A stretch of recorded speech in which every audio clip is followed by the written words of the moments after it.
So finally I think it was ಒಂದು 4-5 ವರ್ಷ ಹಿಂದಗಡೆಯಿಂದ dream ಅನಿಸುತ್ತೆ.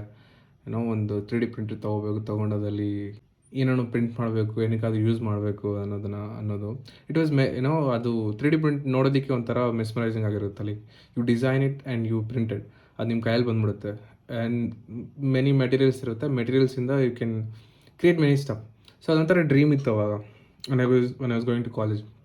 ಬಟ್ ಆದರೆ ಅವಾಗ ದುಡ್ಡು ಇರ್ತಾ ಇದ್ದಿಲ್ಲ.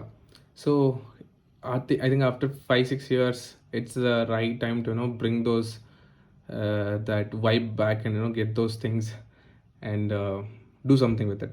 ಸೊ ಫೈನಲಿ ಇವಾಗ ಆರ್ಡರ್ ಮಾಡೋಕ್ಕೆ ಹೋಗ್ತಾ ಇದ್ದೀನಿ. So I did some research and I got to know that ನಮ್ಮ ಬಜೆಟಲ್ಲಿ ಒಂದು ಮಸ್ತ್ 3D ಪ್ರಿಂಟರ್ ಬರುತ್ತೆ ಅಂತ. I think ಇದೇ same 3D printer when I saw it like 5-6 years back, it was costly. like ಅವಾಗ ಅಮೆಝಾನಲ್ಲಿ ಇರ್ತಾನೆ ಇದ್ದಿಲ್ಲ. ಅಮೆಝಾನ್ ನಾನು ಹುಡುಕಿದ್ದೀನಿ ಅವಾಗ, it was not even there. Maybe ಇವಾಗ ಸ್ವಲ್ಪ ಫೇಮಸ್ ಆಗಿದೆ ಅನಿಸುತ್ತೆ. ಓಕೆ, ಆರ್ಡರ್ ಪ್ಲೇಸ್ ಆಗಿತ್ತು.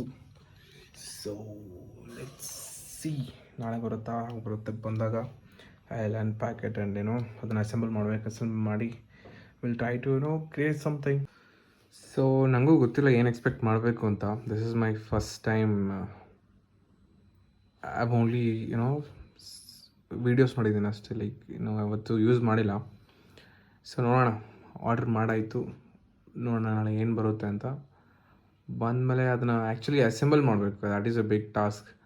ಅದು ಎಲ್ಲ ರೆಕಾರ್ಡ್ ಮಾಡ್ತೀನಿ. I will try to post it and let's see. So ಸಿಗೋಣ, ಪೀಸ್ ಔಟ್.